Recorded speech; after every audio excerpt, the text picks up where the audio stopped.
Ya estamos de regreso aquí en Expectativa Noticias y como cada jueves nos visita el señor Eleodoro Juárez. Muy buenas tardes, bienvenido. ¿Cómo ha estado? Hola, Mireya, ¿cómo está usted? Pues con las temperaturas bastante altas aquí en la localidad, ¿qué tal lo ha tratado el calor? No, horrible como nunca. Uno de estos días estuvo a 41 grados, Sí. la sensación es bastante más alta, está terrible. He resentido mucho hoy las temperaturas.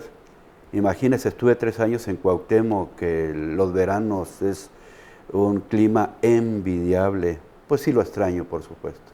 Ok, vamos a dar inicio, pero bueno, un saludo para nuestro compañero que no ha estado, pero ya pronto lo vamos a tener de regreso. El titular de este Así noticiero es. pues anda atendiendo asuntos urgentes, pero pues deja en buenas manos la conducción en esta ocasión. Muchas gracias, señor Eleodoro. Y bueno, hablando de conducción y todo esto, vamos a guiar el tema del día de hoy.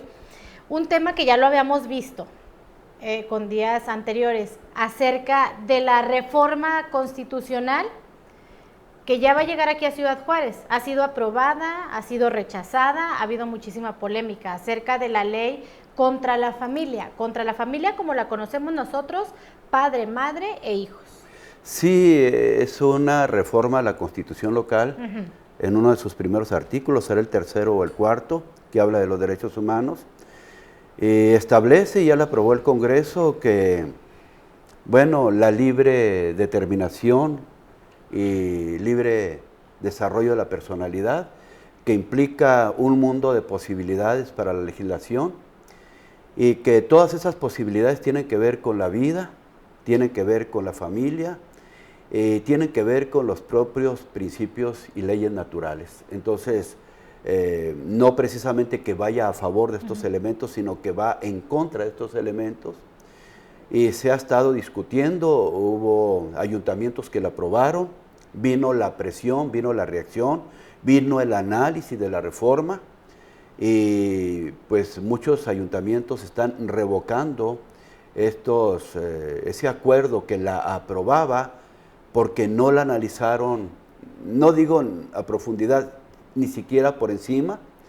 Y este rengloncito que lleva por ahí, Las letras chiquitas. sí, abarca un mundo de posibilidades legislativas que abre la puerta definitivamente al aborto, a la eutanasia, Sí. a las bodas entre personas del mismo sexo ya debidamente legalizadas, a la adopción de niños, niñas por parte de ellos, al libre desarrollo de la personalidad, que los niños inclusive decidan si son niños, si son niñas, cuál es el género que van a escoger, cómo vestir. Abre la posibilidad de quitar de las manos de los padres la educación sobre los hijos, abre la posibilidad de truncar los procesos naturales como es el embarazo, que el proceso natural es el nacimiento, no la muerte. Abre procesos antinaturales. Sí. Decimos que en la eutanasia los hijos matan a sus padres, en el aborto los padres matan a sus hijos, algo que va contra la misma naturaleza, va en contra de leyes de carácter espiritual. O sea, abre la posibilidad a todas esas cuestiones, y que nos llevaría a aberraciones como legalizar la pedofilia o Sí. no recuerdo el nombre exacto, y pues incluso hasta el incesto, ¿no? Por esa libre determinación y libre desarrollo de la personalidad. Ellos, si se logra aprobar esta reforma y quedar firme, se abre la posibilidad de esa legislación que le da el derecho a las personas de elegir qué va a hacer. A veces se llegan a los extremos y aberraciones de decir, nací en cuerpo de mujer, pero pues yo me siento un animalito, lo que sea, y hay que respetar todas esas cuestiones. Rompe fronteras, rompe con leyes naturales. Dice, usted está viendo el fin del mundo en una reforma. Abre la posibilidad, no decimos que de automático entre en todas estas cuestiones, pero abre la posibilidad, legitima la posibilidad de los congresos de legislar en todas estas cuestiones. ¿Cómo se vería afectada la sociedad si llegase a aprobarse esta reforma local? Sí, se trunca todo, se rompen muchos cimientos, muchas bases. Primero porque ve el matrimonio heterosexual como algo malo, negativo. O sea, estas reformas nos dividen en dos. Los heterosexuales, los que van en pro de la familia, de las leyes de la naturaleza, de todos estos procesos, de todos estos valores y principios, son los malos. Y todos los demás somos víctimas, son víctimas. Todos los del movimiento LGBT somos víctimas, aquellos son todos los malos, nosotros somos los buenos. De repente con el ánimo de la discriminación que se toman como víctimas. ¿Como pretexto? Como pretexto para atacar instituciones que han dado cimiento y desarrollo a la sociedad en general, como ha sido la familia, matrimonio monogámico, el matrimonio heterosexual, que da fundamento a la familia cuando vienen los hijos, y de ahí en adelante se va tejiendo toda la sociedad, todos los cimientos de la sociedad, y todo esto permite un desarrollo armónico de la sociedad y consecución armónica también, ordenada, de la raza humana. Yo no sé, estas imposiciones de carácter internacional tienen como propósito acabar con la mitad de la población de los países en desarrollo, para que no nos estemos acabando los recursos que ellos dicen que son de ellos, y entonces meten todas estas aberraciones y presionan a los congresos, a los gobiernos de estos países para imponerles ese tipo de ideología, y luego ellos la legislan mediante ciertos conceptos ambiguos, pero que en su interpretación les abre un mundo de posibilidades. ¿Qué pasaría si ya cuando llegue aquí a Ciudad Juárez esta reforma y sea momento de votar o de aprobarla o reprobarla? ¿Qué pasaría si es aprobada? ¿Hasta dónde se llegaría? Creo que seguiría adelante. Lo que pasa es que para que la reforma venga a ser vigente en la Constitución, son los pasos? Sí, según el artículo 202 de la Constitución local, es necesario que la aprueben las 2/3 partes de los diputados presentes, los que hacen quórum o más. Y 20 ayuntamientos como mínimo que representen a la mitad o más de la población. Con Juárez y con Chihuahua se completa más de la mitad de la población del estado.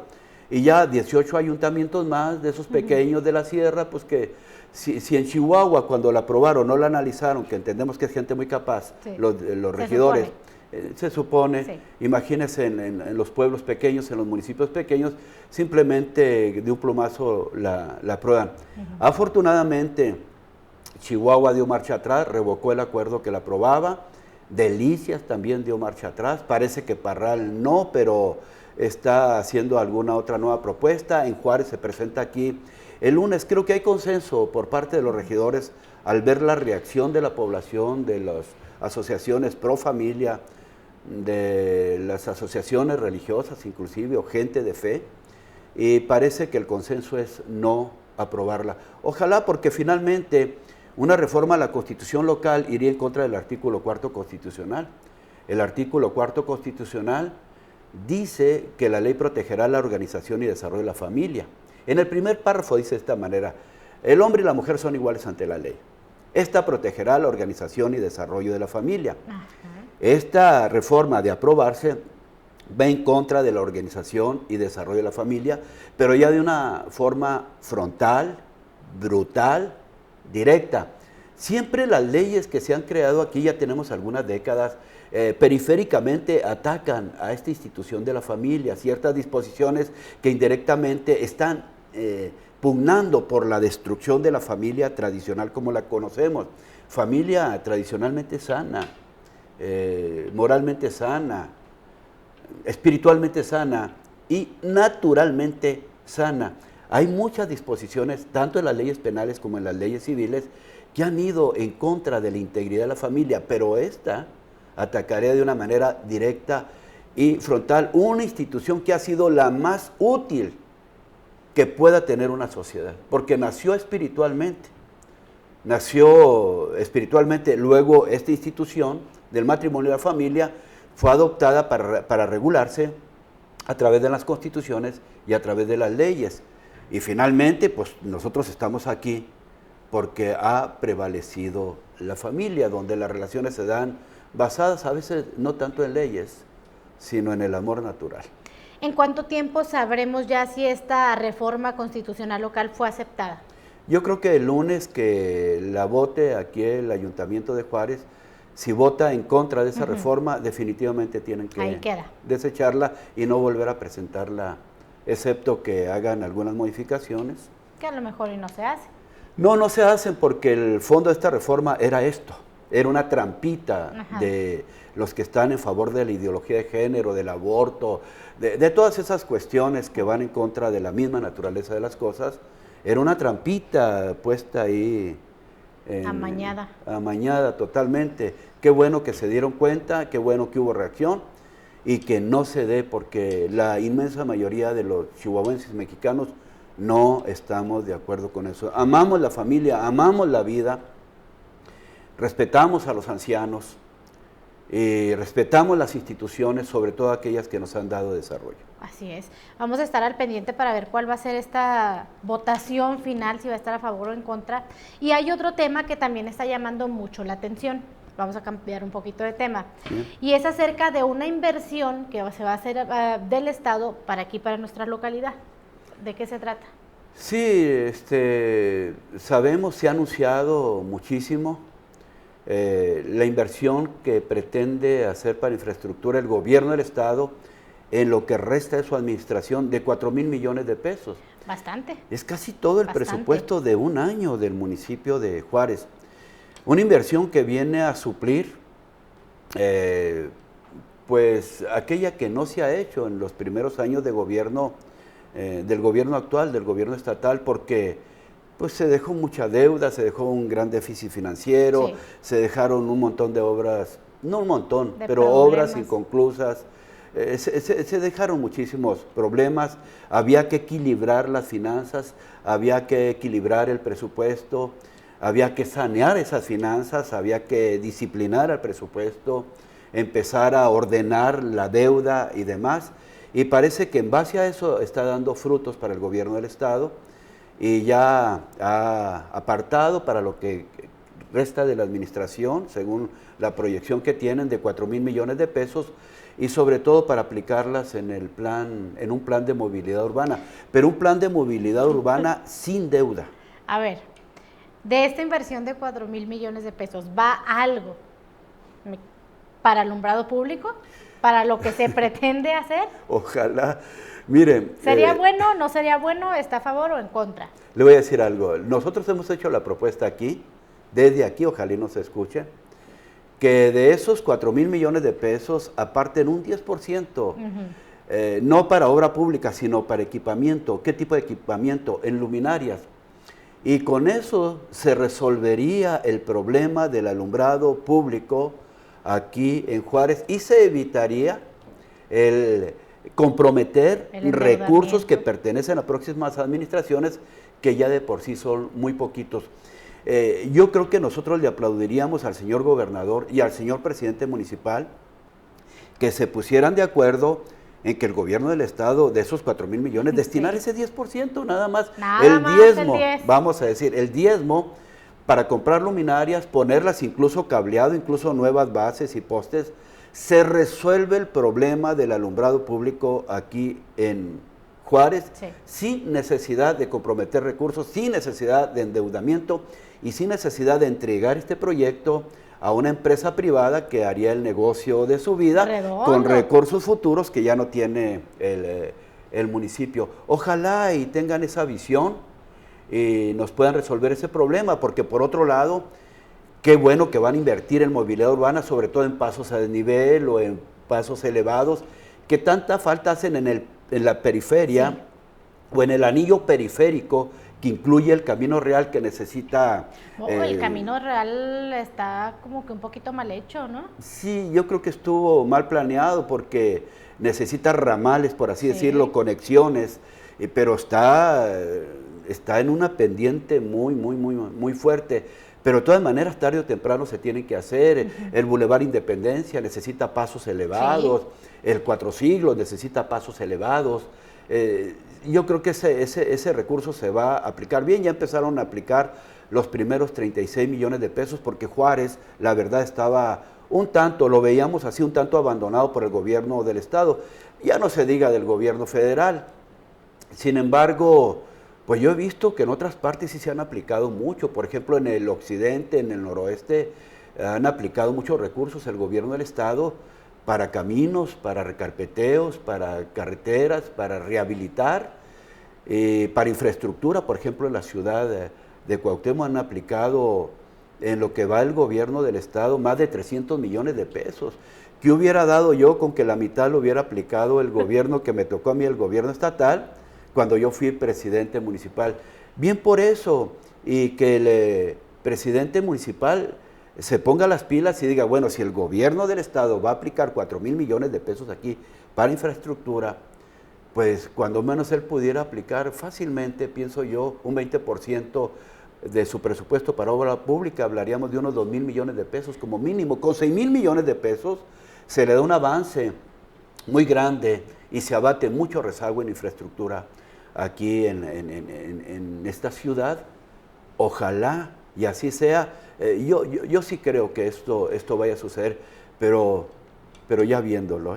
Se debe de analizar muy bien, ahora sí que con pluma y papel en mano, se debe de analizar muy bien qué es lo que van a hacer con este dinero, para que vayan entregándolo de una forma correcta en cosas que realmente se necesitan por parte de los juarenses. Y digo se necesitan por estar evitando algún tipo de fatalidad, como lo hemos visto por falta de estos puentes que ya comenzaron a hacer. Ahora sí que como las amas del hogar, organizarse bien y estirar hasta el último centavo, ¿no? Hay muchísimos accidentes porque faltan esos pasos elevados, hay muchísimo tráfico en la ciudad, es un tanto desordenado, se provocan muchísimos accidentes. Por un lado, porque falta esa infraestructura, y por otro lado, porque falta el alumbrado. El alumbrado no solamente para librarnos de delitos, de delitos del fuero común, por ejemplo, de falta de carácter administrativo, sino también evita choques. Porque así como está la ciudad, un foquito allá, otro más allá, lo único que hacen es encandilar, pasa uno por los cruceros, de repente se atraviesa alguien, no alcanza uno a verlo. Hace falta el alumbrado también para la seguridad vial. Entonces, por eso nosotros desde aquí le hemos propuesto al señor gobernador que aparte un 10% de esos recursos para que alumbre bien aquí la ciudad. Ahora, si el municipio aparta otro porcentaje, pues definitivamente modernizan todo el alumbrado público. Ya queda una ciudad a nivel y derecha en el sentido del alumbrado público. Y vaya que bueno, hablando de alumbrado público, ya el plebiscito ya ven un 98% de lo que se debe de hacer, ¿eh? Las firmas ya se están alcanzando. Sí, todo eso para mí resulta un proceso un tanto político, de presión, está bien, pero no hay necesidad de hacer todo eso si de esta manera se puede resolver con cierta facilidad. Y por otro lado, pues los diputados que se pongan las pilas, simplemente que no autoricen ese tipo de endeudamiento, entre comillas. Formalmente no es un endeudamiento, técnicamente no es un endeudamiento, pero tiene todo el ADN de un endeudamiento. Entonces, yo creo que todas esas cosas como plebiscito, no es necesario que la gente se movilice tanto, es necesario que los diputados se pongan a razonar bien, que los administradores públicos se pongan a razonar bien y busquen a través del ejercicio de la inteligencia y de la visión de gobierno cómo se pueden resolver las cosas de una manera más favorable a las finanzas de la administración municipal y de una manera más favorable al pueblo. Y de esta manera, dígame usted, simplemente utilizando el sentido común, ¿cuál es el problema? Que el gobernador diga, bueno, son 400 millones, son 4,000 millones, le bajo 400 millones, resolvemos el problema del alumbrado en Juárez.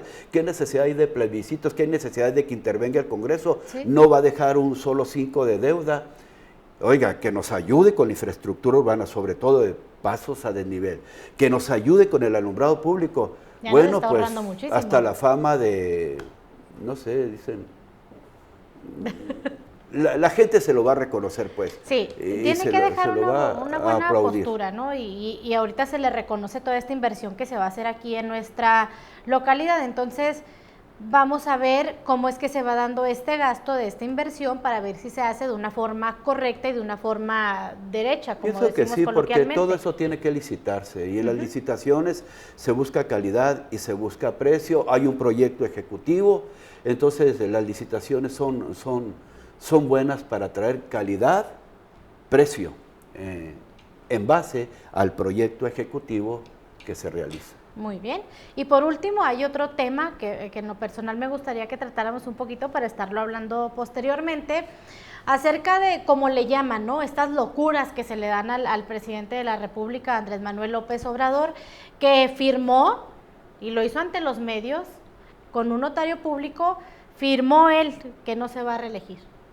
Bueno, es que aparte de tantas otras más. Toman decisiones. Entonces, ¿el reelegirse está en la decisión de él o está en la Constitución? ¿A quién le debe de creer uno?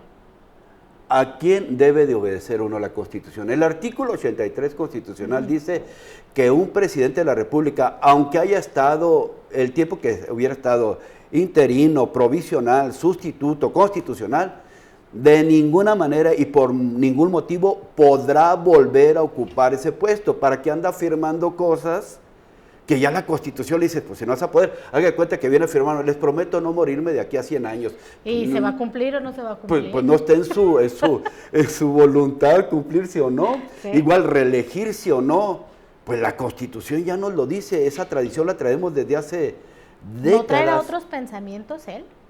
Posiblemente, pero pues qué caso tiene que firme algo absurdo. Me comprometo ante notario público de que no voy a hacer ejecuciones públicas, no voy a ahorcar a la gente en las plazas públicas sin juicio previo.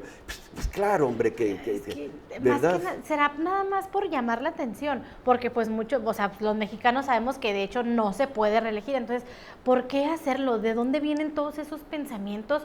¿Está lo de redondear de Pemex? Yo le digo, tendría sentido un compromiso de esa naturaleza si la Constitución permitiera la reelección, pero la tiene prohibida, pero absolutamente prohibida para un presidente de la República. Así durara 45 minutos como duró nomás Pedro Lascurain, no puede volver a ocupar ese cargo de presidente de los Estados Unidos mexicanos. Entonces andar firmando ante notario que no me voy a reelegir, eso su voluntad no está por encima de la Constitución. No es lo que él diga, es lo que se debe de hacer. Hay que respetar la Constitución. Según las normas y leyes. Ajá, y el pueblo no debe dar por hecho, el presidente dijo que no se iba a reelegir, entonces no se va a reelegir. No, no se va a reelegir porque la Constitución establece esa prohibición. No porque lo haya firmado. Y ha sido un proceso histórico que ha costado mucha sangre establecer ese principio en la Constitución. Lo dijo Porfirio Díaz. En la medida en que un gobernante no quiera perpetuarse en el poder, en esa medida se acaban las revoluciones. Y el artículo 83 es resultado de todo eso, de todo ese proceso histórico con el cual quedamos traumados. Y entonces ya definitivamente todos los mexicanos entendemos que un presidente de la República no puede reelegirse. Y el firmarlo ante notario o no es ocioso. Con eso nos quedamos, señor Eleodoro. Muchas gracias. Muchas gracias. Hay que calmarnos, que se nos vaya ese enojo. Nos vemos la próxima semana. Es que así hablo, como soy norteño y ranchero, esto me pasa. Ok, muchas gracias. Es momento de ir a una pausa comercial y regresamos porque aún tenemos más información que darle a conocer en Expectativa Noticias.